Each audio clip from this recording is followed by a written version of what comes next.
Okay, we are all reassembled here, so I will call to order council meeting number 12 for April 2023. And we recognize that we meet on the traditional territory of the LHTAKO DENE Nation. I'm looking now for a motion to approve the agenda. And there's one late item, item number I3, and that's the only change. Well, it's not a change to the agenda, but we do have a late item. So a motion now to approve the agenda. Councillor Rudenberg, Councillor Elliott, all in favor? Carried. Adoption of the regular minutes. We have two sets of minutes to adopt. The regular council minutes of April 4, 2023. Moved Councillor Elliott, seconded Councillor Goulet. Any discussion? All in favor? Opposed? Carried. And to adopt the amended regular council minutes of March 28, 2023, resolution number 23-10-151, add the word lobby into that narrative. So Councillor Vic, Councillor Goulet, all in favor? Carried. We don't have any presentations, and we do now have a delegation, and we have Corey Naphtali from KPMG Enterprise. Corey, are you out there in Cyberland anywhere? Yeah, I'm here in Cyberland. Okay, so are you ready to proceed with your presentation? Yep, I can go ahead. What I'll do is I will share my screen, and this will bring up this presentation. We'll let you so get there was a. Yeah, go ahead. Can everybody see my screen and hear me? Yeah, you're coming through loud and clear. Okay, great. So yeah, happy to be here tonight virtually to do the financial statement presentation for the City of Quesnel financial statements for the year ended December 31st, 2012. I'd just like to start off by thanking the city staff and Carrie Bolton of the finance team just for their assistance with the audit this year. It was a smooth process, and as discussed earlier today, really kind of excellent team and results as part of the audit. So the purpose of this is to provide a presentation that gives you kind of a really high level overview of the financial statements and the results for the year. I will go through the presentation and take any questions at the end of the presentation, and happy to do that. So just a little bit of agenda. We'll talk about the auditor's report, review the financial statements, the surplus and reserve amounts, and then take any questions. So a couple key items with respect to the auditor's report. So we do anticipate issuing a clean auditor's report. So that's essentially what you want to see as those with oversight of the city's operations. The audit report essentially indicates that the financial statements are a fair representation of the results and operations for the year ended December 31st, 2022, in accordance with Canadian public sector accounting standards.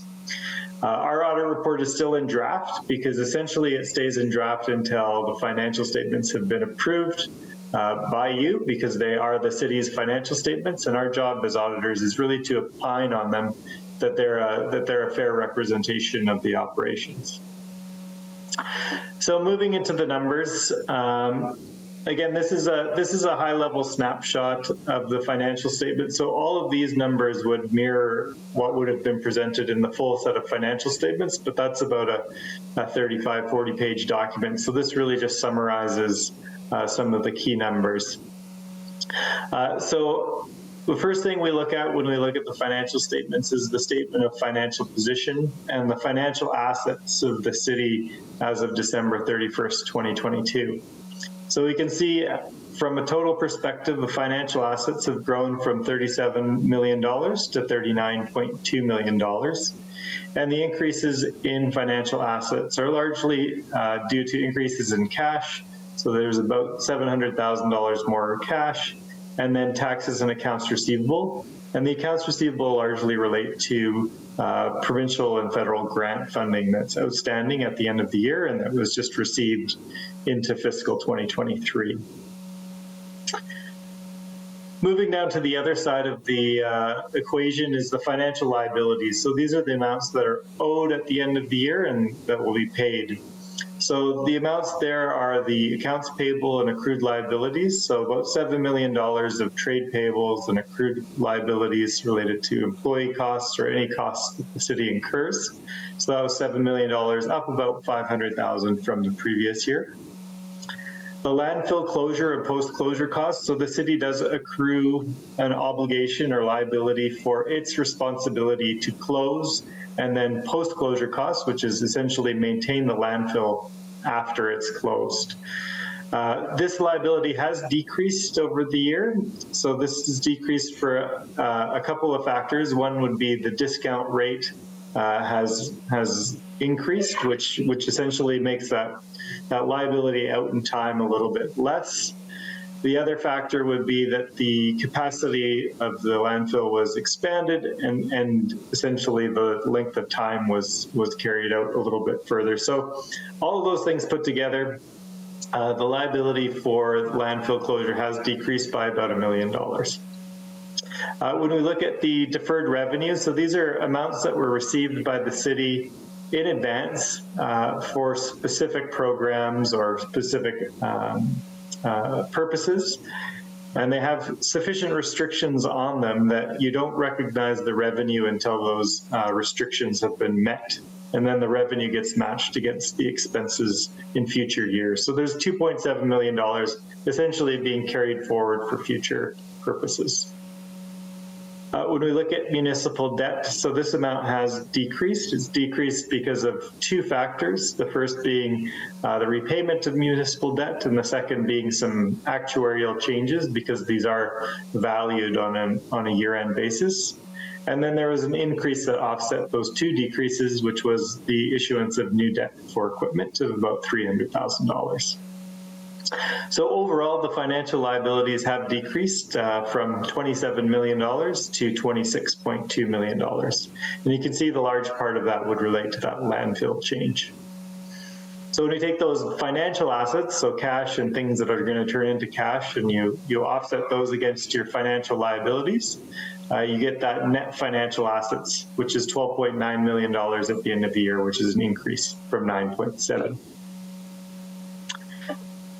When we look at the non-financial assets, so this is another asset of the city, but really these assets provide services, so they're not going to be settled in cash. So your prepaid expenses would be essentially that. They're services which the city's paid for in advance, so those are about $440,000. There's also an inventory of supplies that are going to be used to provide services such as graveling roads and such. And then there's the tangible capital assets, which really makes up the bulk of the non-financial assets, $124.5 million. So that's increased substantially, and we're going to see on the next few pages some of the details of what's driving that increase. But really that's the physical assets, the roads, the infrastructure, the buildings that the city owns. So total non-financial assets were $125 million at the end of the year.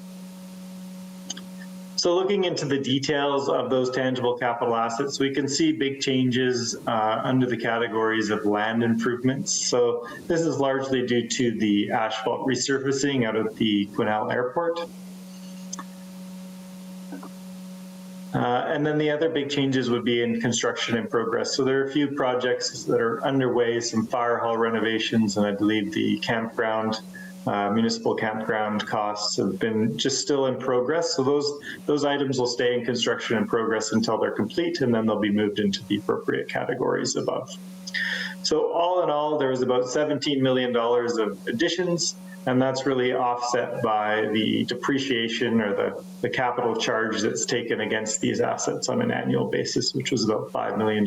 So that's what's increasing the total net value of about $12 million.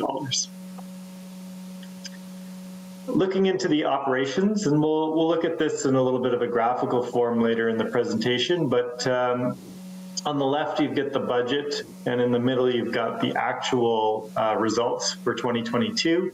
And then on the right, you've got the comparative results for the previous year. So we can see large increases in revenue, so from $34 million to $44 million, largely due to specific grant funding that was used for capital projects. That was all in the budget. So the budget was $44.4 million as well. So really revenues were really in line with the budget. And same with expenses. So expenses were budgeted to be about $29.7 million. They came in at $29 million. And really the difference there on the reduction of expenses or coming in under budget really reflects that change in the estimate for those landfill costs and the landfill liability that we talked about on the previous page. Small little loss on sale of tangible capital assets, and that brings the surplus for the year. So the annual surplus was $15.3 million. We'll go into just looking at some of these operations just kind of from a graphical perspective, and we can see kind of where some of these changed. Sorry, this writing is likely quite small, but hopefully you've all kind of got a package there as well. So the biggest chunk there in that kind of first $20 million on this graph represents your net taxation, and really is the biggest chunk of revenue that the city gets. The piece that's grown or had the most significant change is that dark blue bar, and that represents those government grants. And so there were some specific grants and anticipated grants that were received by the city this year, which was really driving that increase in revenue from just under $35 million to just under $45 million. Oops. When we look at the expenses, so this is also busy, and really what I like to kind of point out on this graph, and this is kind of looking over a 4-year span, is where some of kind of highlighting some of the key places where there have been changes year over year.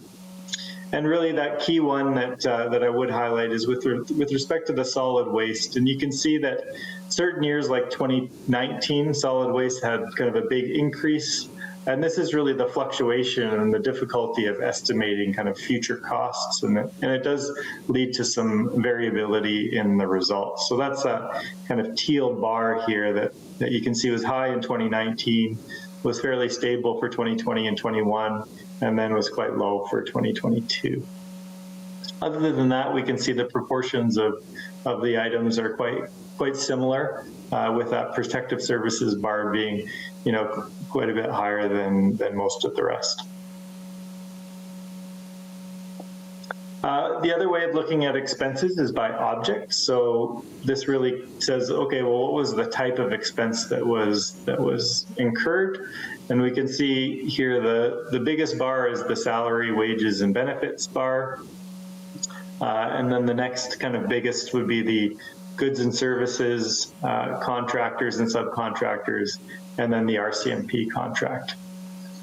This little green bar that's kind of dropping below the line, that represents again that adjustment to the liability for the landfill, and it was a negative adjustment, so you can see it's actually moved into the below the line territory and was a net benefit. From an accounting perspective, the costs are still there. So when we look at the net financial assets, and I think this is always a good page for everybody to kind of look at, is the city has generated a surplus. The surplus was $15.3 million, as we saw, which is this number in the middle. But really, most of that surplus was invested into non-financial assets, and we can see that on this net financial asset page, which shows that $12.1 million on a net basis was invested into those non-financial assets. So the resulting change in financial assets is really just an increase of about $3 million for the year. The statement of remeasurement gains is another statement that's on the financial statements. I'm not going to spend time. It really just accumulates any fair value differences between the fair value of investments that are being held by the city and their costs when they were invested in.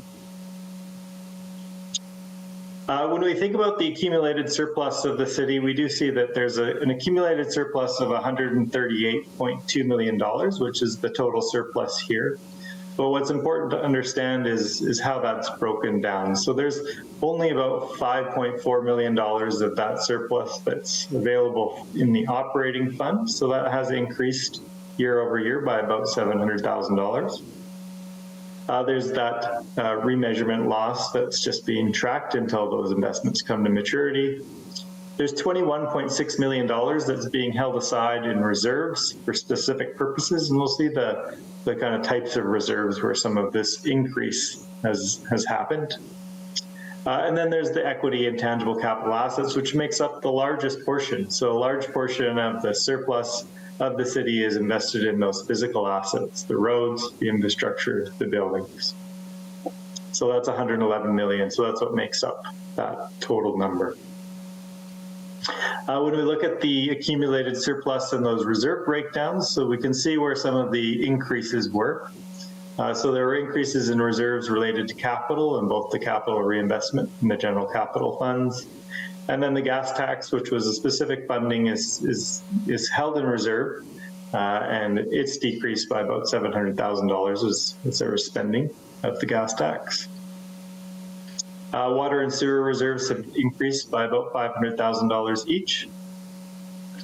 When we move down, the land sales is essentially a small amount of $41,000, and then the West Quesnel Land Stability Reserve has increased by about $120,000. So overall, you can see all of these numbers really building up to that total statutory reserve number of that $21.6 million, an increase from 19.7, sorry. Included in the financial statements, so I did note that they were quite extensive and quite lengthy. There's a whole bunch of notes, and we list them here in this presentation, and I'm happy to take any questions should there be any specifically about the notes, but otherwise just happy to take any questions that there may be. Thank you, Corey. So any questions from council? Yeah. Go ahead, Councillor Runge.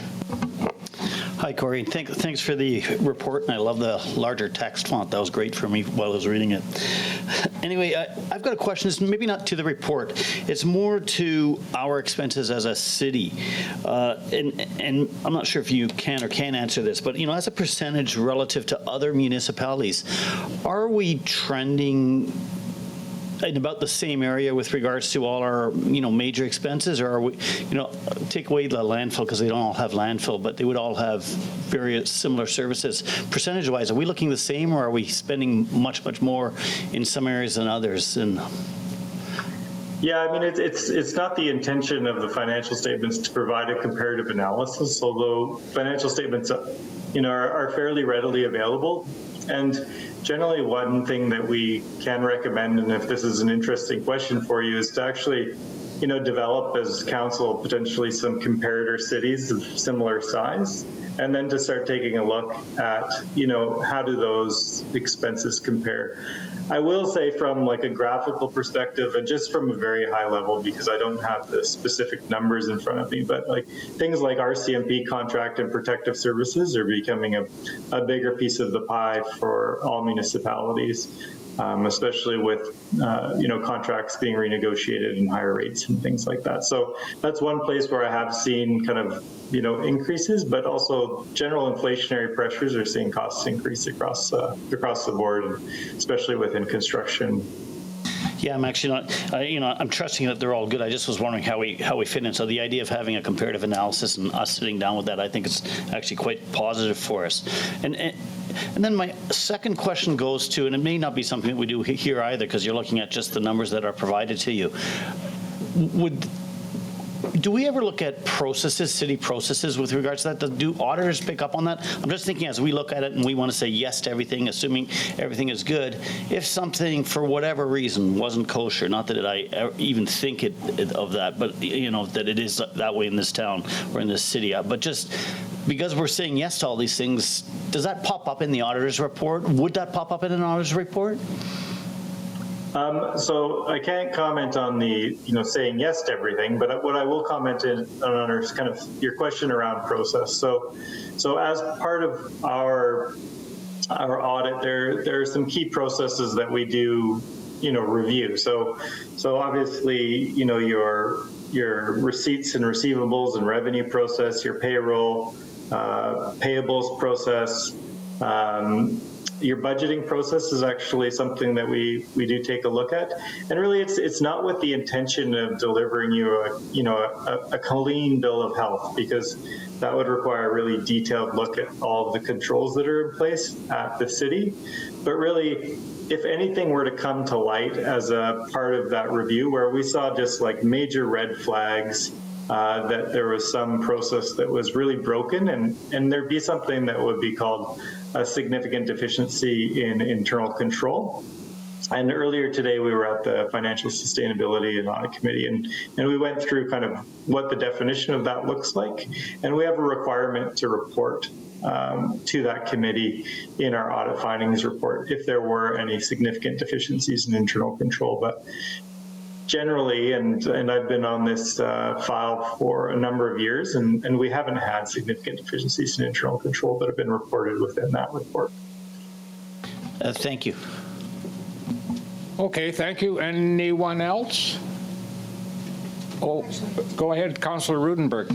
Thank you, and as always, I appreciate your report and the work that our team does with you guys. Perhaps this is more geared to Director Bolton.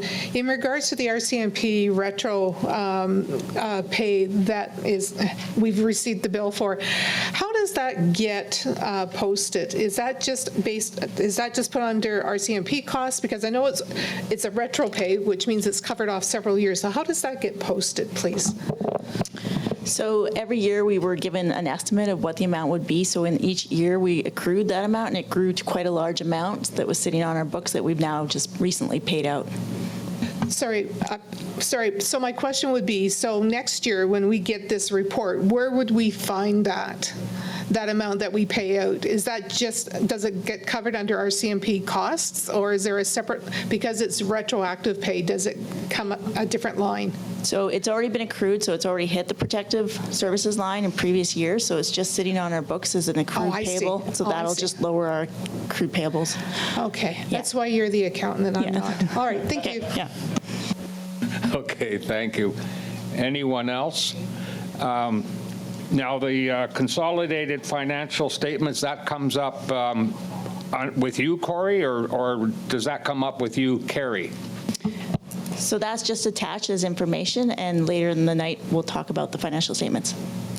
Okay, so does that mean that Corey's presentation is over now? Right? Well, thank you, Corey, and thank you, KPMG, and thank you, Corey and Carrie, and the staff in financial services, and to Councillor Vic and his amazing FSAC team. Thank you for that. I've sat in on pretty well all of the FSAC meetings, and you guys have done a stellar job, so thanks very much, and we'll see you down the trail there, Corey. Thanks. Yep, have a good night.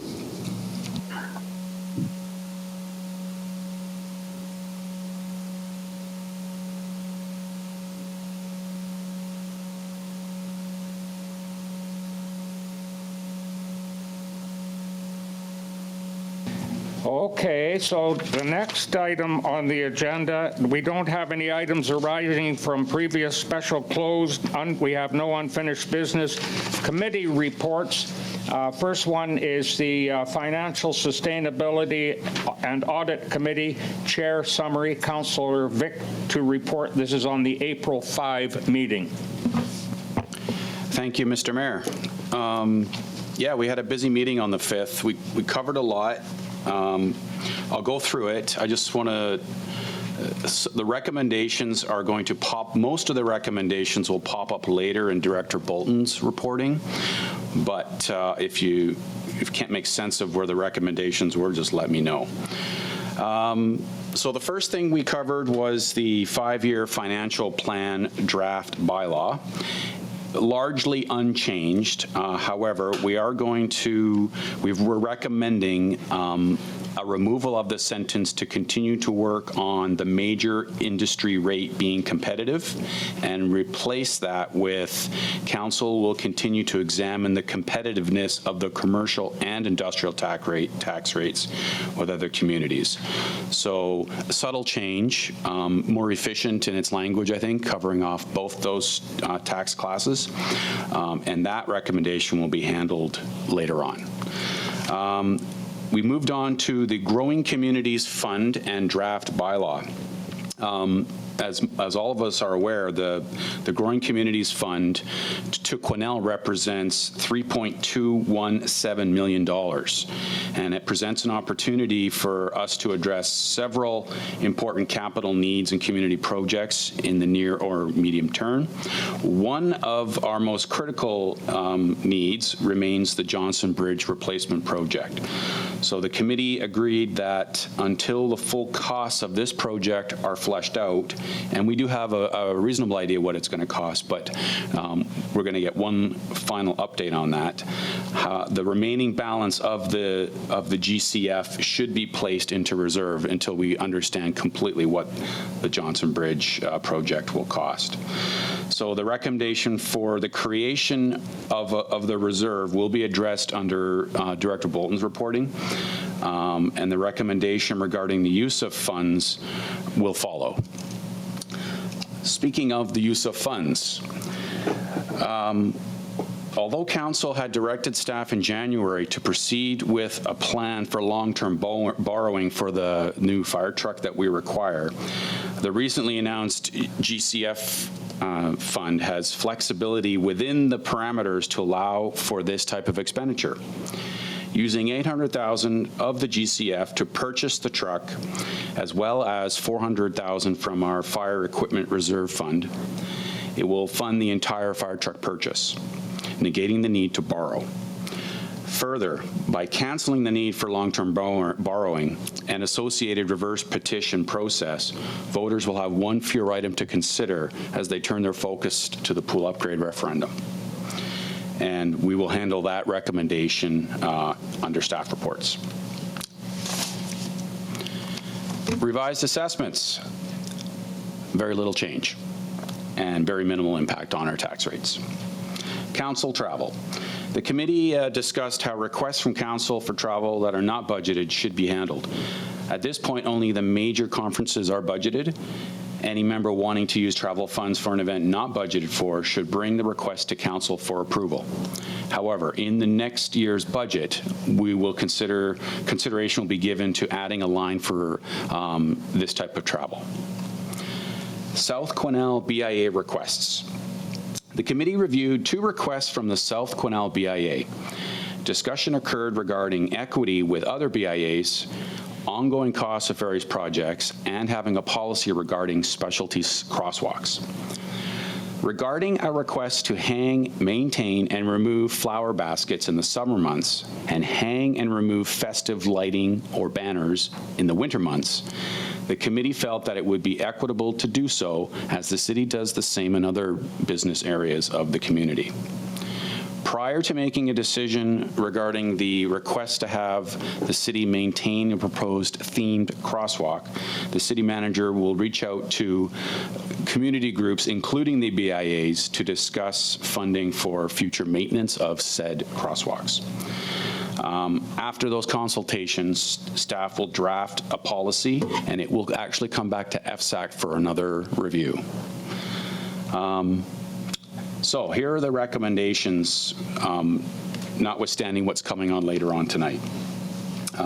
Regarding the Growing Communities Fund and draft bylaw, it was moved, Councillor McKelvey, seconded Councillor Elliott, resolved that FSAC and Audit, FSAC recommends to Council that the rest of the Growing Communities Reserve Fund be held into reserves until the status and full cost of the Johnson replacement project are known. So I guess I would move that recommendation, Mr. Mayor. And a seconder, Councillor Elliott. Any discussion? All in favor? Opposed? Just a question, Carried. please. Oh, I'm sorry. Sorry. Go ahead, Sorry, I thought Councillor we were coming Runge. back to all these recommendations later with regard. I just want to know about the fire truck, because the fire truck kind of, the way this is stated, this comes before the fire truck, so we're saying take the fire truck out of the GCF and then the remaining amounts go into that? Yes. Thank you. We're good? Okay, now I'll call the question. All in favor? Opposed? Carried. Okay, Councillor Vic, go ahead. Okay, so moving on, so the last recommendation that we'll discuss here is the South Quesnel BIA requests.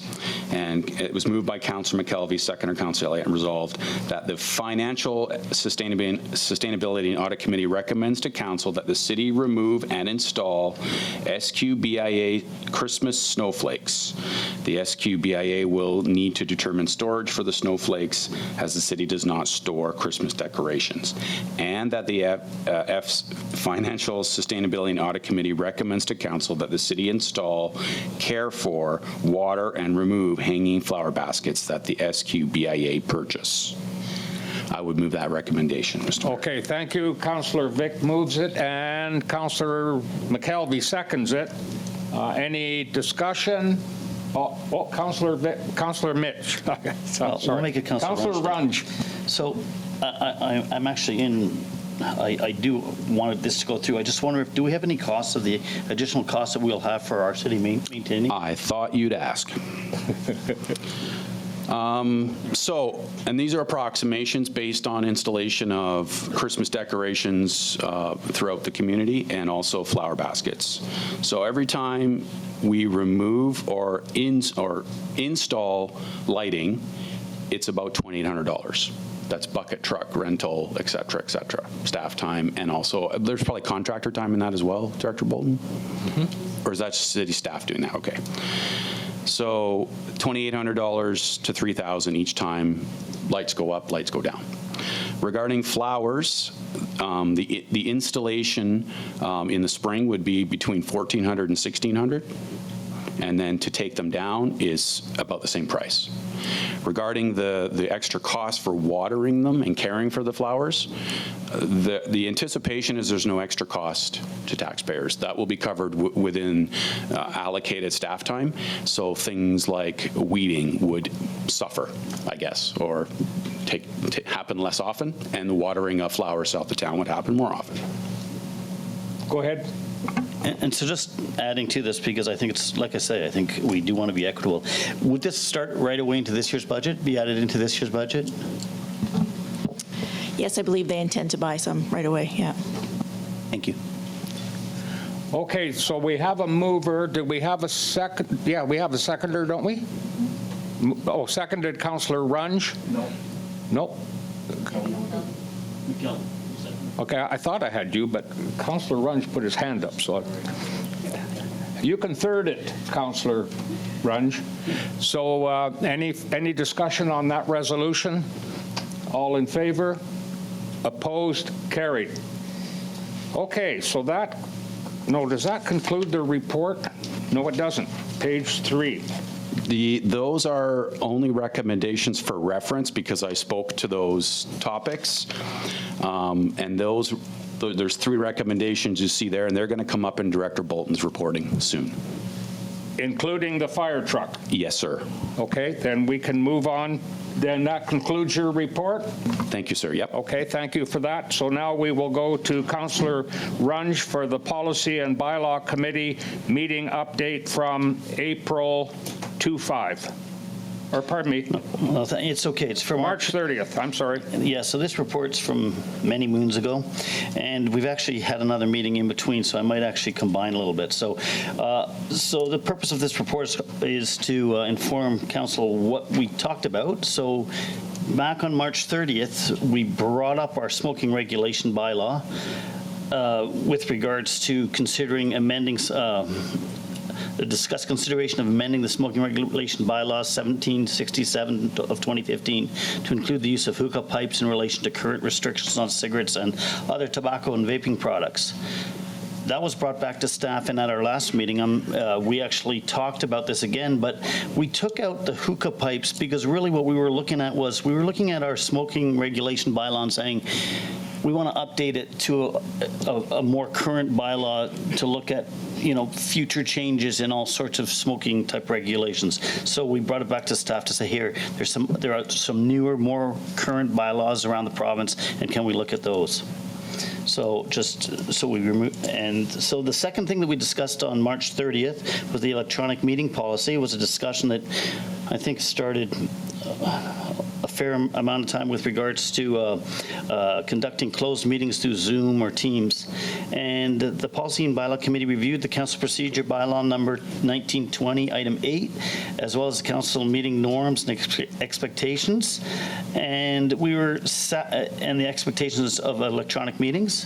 The Council and Bylaw Committee were satisfied with the language currently in the bylaw and agreed that Council will need to continue, of course, to make every effort to join meetings in person, because it's a lot nicer to see, the whites of our eyes at the meetings than somehow miss a hand on screen.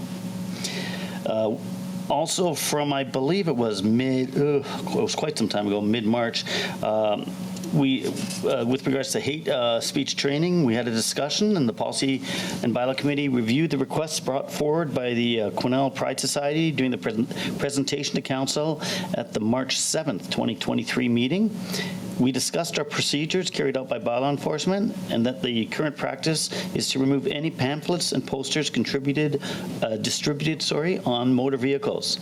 The committee at the time agreed that staff will have further conversations with the Quesnel Pride Society to clarify the direction that is being asked of by the city and bylaw enforcement, and that has happened since then. At that meeting, we also brought up Fire Protection, Prevention, and Emergency Services Bylaw 1902-2021, and City Manager Johnson discussed the authorization process for allowing City of Quesnel fire crews to assist external fire crews. In the current fire protection bylaw, the fire rescue service shall be provided only within the boundaries of the municipality, and no apparatus of the fire rescue service shall be used beyond the limits of the municipality, except as may be set out in an express written agreement providing for the supply of firefighting or rescue services outside our boundaries, or as directed or approved by council. Given that we often deal with issues during fire season that are highly unpredictable and may need a much quicker response, the committee agreed that the language be updated to remove or as directed or approved by council, and replace it as directed by the city manager with consultation of the fire chief, while ensuring adequate coverage is maintained for the city of Quesnel. This revision will allow the city manager the authorization to approve these requests as long as adequate coverage is maintained for the city of Quesnel.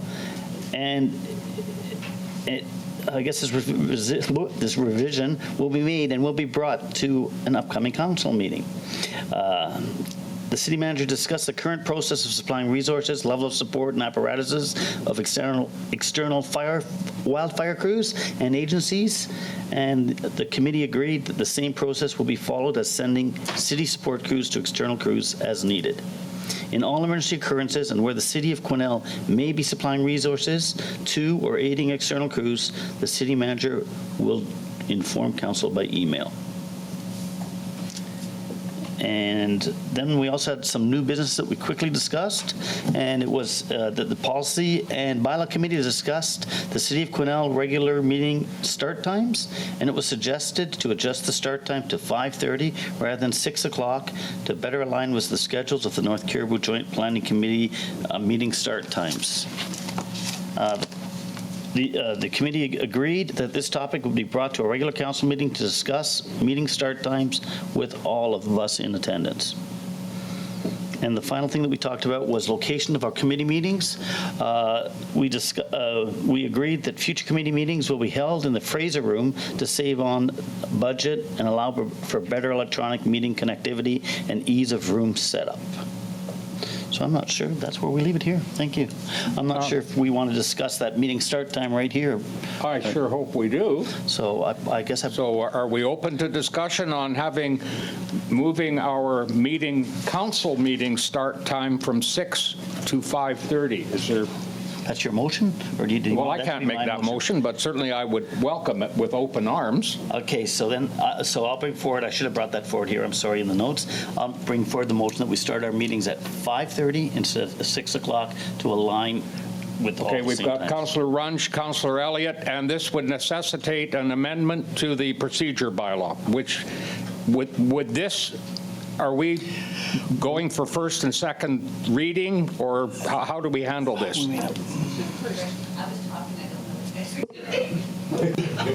We don't have a bylaw here prepared yet, so this is just, once you pass the motion, we'll have to prepare the bylaw, and that bylaw requires notice, so we'll have to go through the whole process, so it'll be a bit of Okay, time so before we the switch. motion then is to direct staff to amend or prepare an amendment accordingly and bring it back to a future meeting? Okay, is that okay with the mover and the seconder? Well, if other, City- members of council agree City with it. manager, go ahead. Thank you, Mr. Mayor. And the deputy corporate administrator just says that we need to take a look at the issue of what are the implications then if there's in-camera meetings, start times, and make sure that it's all going to work for people's schedules as well, right? So, but if we know the principle, what council wants to work, we can see if we can make it work within that, right? Thank you, and I'll go to Councillor Elliott in a minute, but I'm thinking that any other meetings exclusive of public hearings would theoretically come at the end of the open council. Rhea. The only issue you might have with that one is if you have specific delegations, there's no way of giving a delegation a time as to when the council meeting will end. So those would be the only ones that you would have to do, well, not have to, but preferably do in advance, because you can give them a time and so that they can attend. But I think I would think that we can work around that. I mean, is that a game changer with the like for delegations and so on? I would say only for specific delegations, like your legal delegation or your KPMG, they would have to sit and wait through a 3-hour meeting, potentially 2 to 3 hour meeting before they could present. So for those type of folks, we generally put them at the beginning. If it's internal business, at the end is no problem.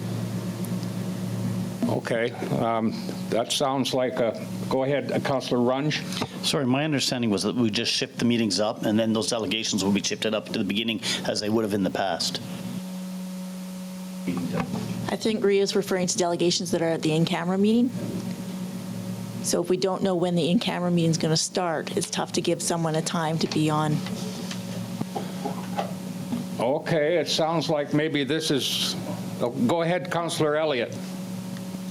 Yeah, to that point, I mean, we're always pretty darn close with when the meetings are going to end and stuff. And things don't typically go, well into the evening, and we can position any of those delegations that are going to be in camera on a lighter evening, typically. So, I mean, we could easily say it looks like a 7 o'clock start time for the in camera. Yeah, I don't see a problem there. Go ahead, Councillor Rudenberg. I know. So for me, it's neither here nor there for me. I think about tonight. We started at 5 for in-camera so that we could have our public hearing. So that would mean, are we starting now at 4? And if we're starting at 4, how does the community reconcile being able to get here in time, especially if we're doing a public hearing early? How can they get here if they're working or they have a place of business? And I am concerned about people who work too. If we're starting earlier, how do they get them, especially if they've got set times for their place of business, et cetera. So I just need to make sure that we take into consideration not only our own wants, but how does this affect our community when it comes time for them to be part of this process? Thank you. I hear that. I mean, I was the one that sort of put this forward, thinking that we have a 5:30 pardon me.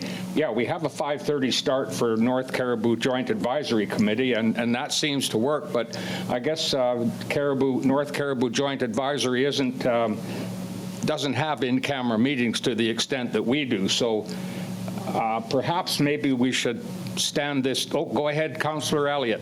Okay, well, we just went away from the reasons we were just talking about. We could have the in-camera afterwards. We don't have to have the in-camera before. We certainly don't have to start at 4 o'clock. I understand that, but staff is raising a concern about a delegation such as we had tonight at an in-camera meeting would have to wait until several hours, possibly, until the open council meeting has concluded. That was the issue. I see absolutely no reason for an in-camera delegation to be here at the beginning of the meeting and wait for 3 hours. We're very good at the timing of our meetings, typically, so we could pick a start time, and I'm guessing that we're going to come really close to those start times after council. So they don't have to be here at 5:30 if we think it's going to be 7 o'clock. I agree with that, but staff was raising concern about the possibility of having delegations at an in-camera meeting having to wait until the closure. Is that not an issue? Then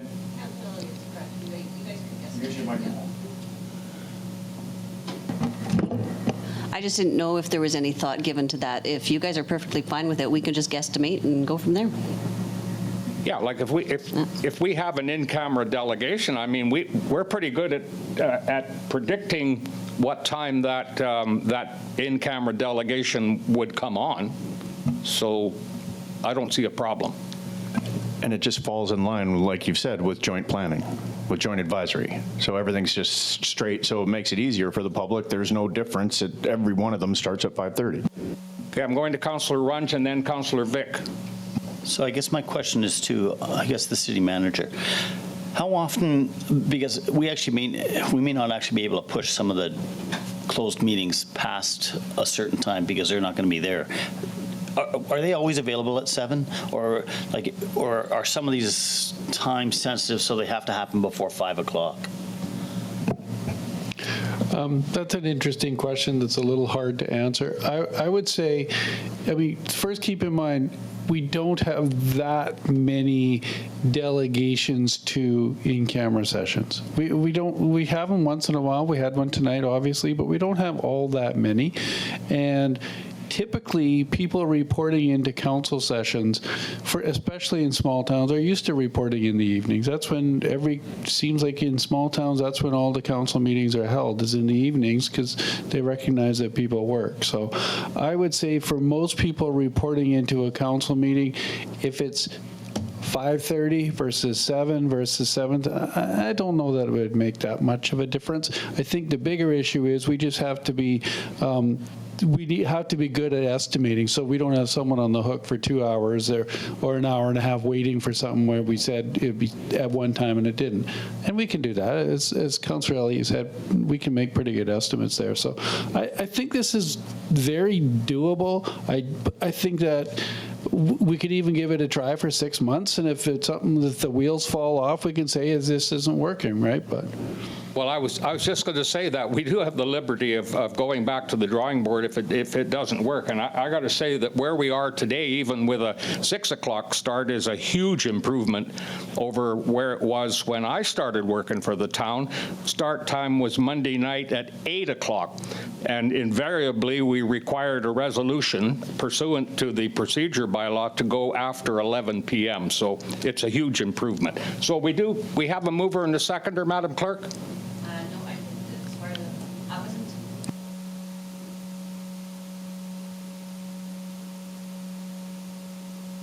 Okay, were you my mover? Okay, Councillor Elliott was the mover, and who's the seconder? Scott Elliott's the seconder. Oh, you're the mover. Councillor Runge is the mover. Councillor Elliott is the seconder. Is there any further discussion on directing staff to prepare the bylaw, and that on the understanding that this is on a trial basis and we have the liberty of going back to square one if it appears that it's not working? Everybody clear? Okay, I'll call the question. All in favor? Opposed? Carried. Thank you very much. I look forward to that. Okay. So now that, okay, we don't have any more motions or any more on that staff report. Now we're going to go to the Director of Corporate and Financial Services, Financial Plan and Tax Rate Bylaws. I believe we missed I3. You don't need, I'm sorry. I believe we missed I3. Oh, did we? Yeah. Oh, it's right here, staring me right in the face. Yes, I3. This is from the Financial Sustainability and Audit Committee, excerpt from today's meeting, time-sensitive recommendation. And the motion is, and we're going to look for a mover and seconder, that the Financial Sustainability and Audit Committee recommends to Council approval of the City of Quesnel 2022 financial statements for the year ended December 31, 2022. So could I have a mover, please? Councillor Elliott, or Councillor Vic, Councillor Elliott. Any discussion? All in favor? Carried. Sorry about that. You know, I should have these late agendas right pasted to my forehead so that I don't miss them. My apologies. Now I will go to Administration Report 58, 2023, and this is from the Director of Corporate and Financial Services, the Financial Plan and Tax Rates Bylaw. And just before I begin my report, we just noticed that the Schedule A for Bylaw 1937 is the wrong schedule. It's actually the tax rate bylaw is in there twice. So RIA just came and handed out the proper schedule. So I believe we need a resolution to amend the agenda to attach this schedule. Yeah, so moved by Councillor Rutenberg, seconded by Councillor Vic. Any discussion? All in favor? Opposed? Carried. Okay, carry on. So the purpose of this report is to seek the first three readings of the City of Quesnel 5-year financial plan bylaw 2023 to 2027 and the City of Quesnel tax rate bylaw. The Financial Sustainability Audit Committee has reviewed both bylaws. So the financial plan has been built based on Council's strategic initiatives and feedback from the public, and the operating budget and 5-year capital budget have already been approved by Council. This year, no funds will be required for the snow levy, as the snow reserve is at 30% of the yearly budget, the target amount for that reserve. The 5-year financial plan now includes the allocation from surplus 2022, the approved uses of the COVID Safe Restart Grant, and the capital carry-forwards from 2022. The average resident in Quesnel, with a house valued of $349,145, will see an increase of $62.40 in the municipal tax portion of their property tax invoice, or $17.87 per 100,000 of assessment. A commercial business will see an increase of $83.13 per 100,000 of assessment. So just a reminder that municipal taxes account for 45% of the residential property tax invoice. The rest is the school tax, North Caribou Rec, the regional hospital, and other taxes. So I have given a breakdown in there. You can see what the average residential is and what the commercial is. So the change, just so you know, that this bylaw includes the recommendation from FSAC that the fire truck is now funded by the Growing Communities Reserve of $800,000 and the fire equipment reserve for $400,000. It's built right into the Schedule A that you've received. So by moving the readings of this bylaw, you will be accepting that recommendation. Schedule B includes the language changes that Councillor Vic spoke to. So again, by passing the readings of these bylaws, you will be accepting those changes recommended by FSAC. So there's a little more just details there for Council's information.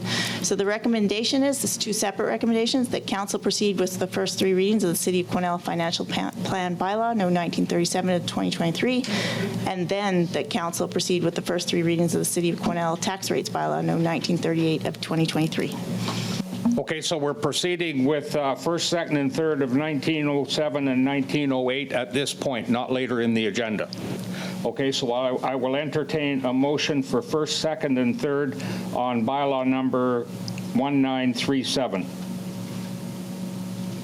Councillor Vic, Councillor Rutenberg, any discussion? All in favor? Opposed? Perfect. Passed. Now for bylaw number 1938, mover.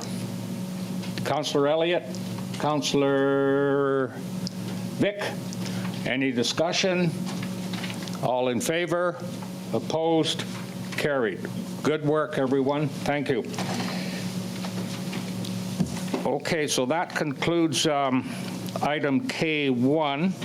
K number 2 is admin report 60/2023 Growing Communities Fund Reserve Fund bylaw number 1945, first and second and third readings. Director Bolton to report. Thank you. So the purpose of this report is to seek the first 3 readings of the City of Quesnel Growing Communities Reserve Fund bylaw. So as discussed, the city received $3.2 million as part of the province of British Columbia's new Growing Communities Fund. The fund is intended to give communities across BC a one-time boost to support the delivery of services to residents. A requirement of the funding is that it be placed in a statutory reserve. This bylaw creates the statutory reserve required. This funding will need to be tracked and reported on the city's financial statements each year.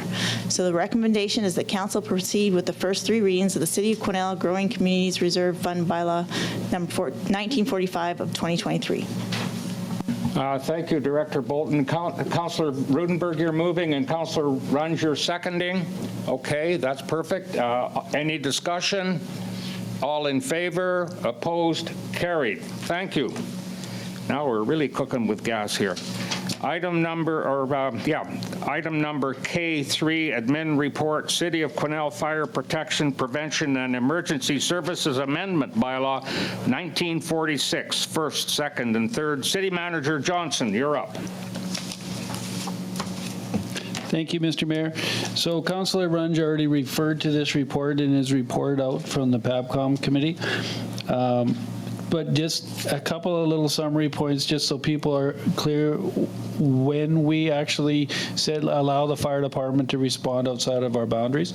The first one is as per our current bylaw, which is with express written agreements. And those express written agreements are, we have memorandums of understanding with the regional district for contracted fire services in certain areas. So we are the fire department for the regional district. In Red Bluff is the large one, but also a couple small little pocket areas. We also have mutual aid services with other local departments and some other individual type contractual arrangements. So those are the express written ones that are specifically okay with our current fire bylaw. There are also times when the fire department responds outside of municipal boundaries in the absence of an approved agreement. Examples would include highway incidents or other localized incidents. A couple of years ago, there was a response to a local mine site. In those cases, the emergency managers asked the Quesnel Fire Department to respond, and there's a PEP task number given, so we do receive payment for that response. In those cases, the fire chief gets approval from the city manager or deputy city manager, depending on the instance, prior to responding. It is not even possible in those situations to get a approval from council. It just wouldn't work with the time required for emergency response. And then the final category of responses outside of the municipal boundaries are wildfire responses based on requests for resources from the Office of the Fire Commissioner. In those cases, the fire chief and the city manager carefully consider the forces and apparatus remaining inside the city if we allow crews to go. And at times we've allowed tanker trucks to go with a smaller crew. Other times we've allowed an engine to go out with a crew of 4 people. But it can depend based on what they actually need on the fire scene of what they call out. But our number one response is to make sure that we are fully covered here at the city. And another important consideration at the time is we consider the fire hazard at the city in the time of the call out. Obviously, those call outs occur primarily in the high fire season, which is dry summertime. If we're facing high hazard conditions right around Quesnel, we would be very careful and considerate before we would ever call out our own fire department. We want to maintain coverage. It's one of our key. It's our key priority, not one of our. It's our key priority is maintaining coverage.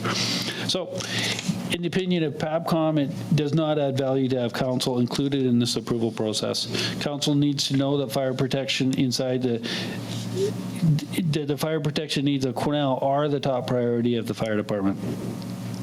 So the recommendation is that council approves the amendment to Bylaw 1902.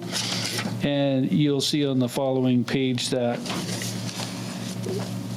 which is Bylaw 1946, which is an amending bylaw to 1902, is that we remove the language at the bottom of that paragraph where it says, or as directed or approved by council, and replace it with, or as directed by the city manager in consultation with the fire chief, subject to firefighting coverage being maintained in the city while fire rescue services are being provided outside the municipal boundaries. And we're asking for 3 readings of that, Mr. Mayor. Okay, thank you, City Manager. I'm just wondering, can we get by with one resolution, or does that need to be split into 2 as per the recommendation?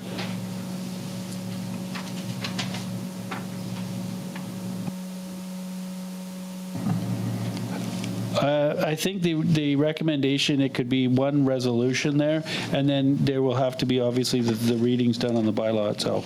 Okay, we're good to go. Councillor Runge is moving it. Councillor McKelvey is seconding it, and that is the recommendation that you see at the bottom of page 85. So any discussion? All in favor? Opposed? Carried. Thank you, Council. Now we go to Admin Report 5923 of 2022 Statement of Financial Information, affectionately known as SOFI. Director Sorry, Bolton to report. I think prior to that, we do want, don't we have to do the bylaw in 1946? The first 3 readings? I think we did that. Oh, we did the motion. The motion included that, and it was Yeah. stated right from the bottom. Okay, thank you. Now, moving right along to Admin Report regarding the Statement of Financial Information. Director Bolton to report, please. Thank you. The purpose of this report is to present the financial information required under Section 168 of the Community Charter and the additional schedules required as part of the Statement of Financial Information for 2022. So the Statement of Financial Information is required on a yearly basis as per the Financial Information Act. The Community Charter also requires a yearly report on council remuneration and benefits. The expenses include all expenses incurred, not just from the training and travel accounts. So attached are the schedules required, and just so you know, Schedule A is the financial statements, which of course you have just seen. So the recommendation is that council receive for informational purposes Schedules B, C, and D of the city's 2022 Statement of Financial Information, and that the mayor be authorized to sign the 2022 Statement of Financial Information on behalf of council. Thank you, Director Bolton. I'm now looking for a mover of the recommendation, which is right in the middle of page 88. Moved Councillor Vick, seconded Councillor Elliott. Discussion? All in favor? Opposed? Carried. Thank you, Council. Mayor, I'm going to recuse myself for the next report. Okay. Thank you. Did you get that, Madam Clerk? Good. Okay, so now we're going to Admin Report 62, 2023 Business Improvement Area Levies, 2023. Director Bolton to report. Thank you. The purpose of this report is for council to approve the 2023 levies for the 3 business improvement areas. So the Quesnel Downtown BIA and the South Quesnel BIA both went through their renewal process this year and have new bylaws in place for 5 years. When we went through that renewal process, they included copies of strategic plans and budgets that council saw at that time. The West Quesnel BIA is in the last year of their current bylaw and was requested to send a letter outlining their activities for the year and their budgets for council's approval as required by their bylaws. So these documents are attached. You'll see them attached and you're able to review. So each year, the city collects a property tax levy on commercial properties within the identified BIA areas to fund the BIA activities. So the recommendation is that council approve the following grants to the business improvement areas for 2022 to be collected by local service property tax levies, provided all other conditions of the bylaws are met by the business associations prior to payment of the grants. So that's things like insurance. So the Quesnel Downtown Association, $70,380. The South Quesnel Business Association, $80,000. And the West Quesnel Business Association, $40,000. Okay, thank you. Mover, Councillor Vick, seconded Councillor McKelvey. That's the recommendation that you see in front of you. Any discussion? All in favor? Opposed? Carried. Thank you. We could call Councillor Rudenberg back into the room, please. And now we will go to correspondence. Pardon me, council information package. Nothing was called for to be brought forward. Now we go to correspondence. Caribou Ski Touring Club requests for letter of support. Over to you, Madam Clerk. In follow-up to their attendance at the North Caribou Joint Advisory Committee, the Caribou Ski Touring Club forwarded a letter asking for support from the city, and they'll be forwarding another one to the CRD asking the same, just so that they can move forward their biathlon project. Okay, thank you. Looking for a motion to approve a letter of support. Councillor Elliott is moving. Councillor Vick is seconding. Any discussion? All in favor? Opposed? Carried. Thank you.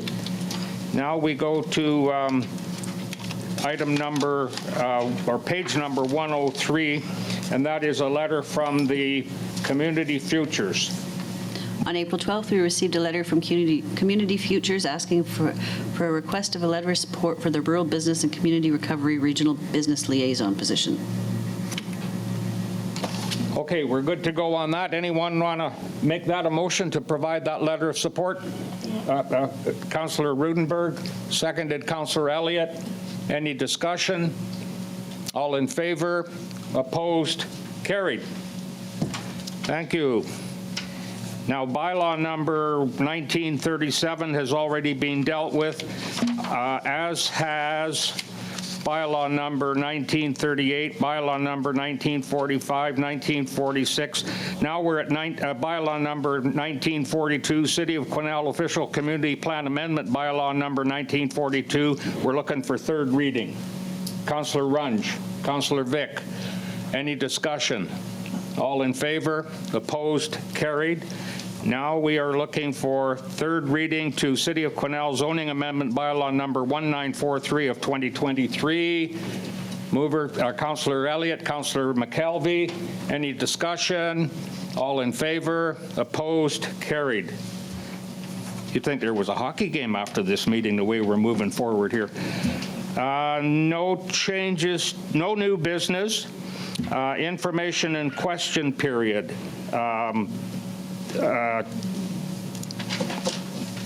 Is that new? Information and question period, is that? Okay. No changes to council meeting schedule. Changes to committee appointments, none. Announcements of future events. Don't forget the Chamber of Commerce trade show this weekend. Very important. It's a good economic boost for the city and a wonderful social opportunity. Gallery questions. Do we have anyone in the gallery that wishes to come forward and ask a question? No? Okay, on that then, I would ask for a motion to adjourn, and that is moved by Councillor McKelvey and seconded by Councillor Rudenberg. Any discussion? I'm sure there's no discussion on that. All in favor? I'm not going to ask if anybody's opposed, because I'm sure everybody's in favor. Thank you, Council. And we are going to continue with our in-camera meeting.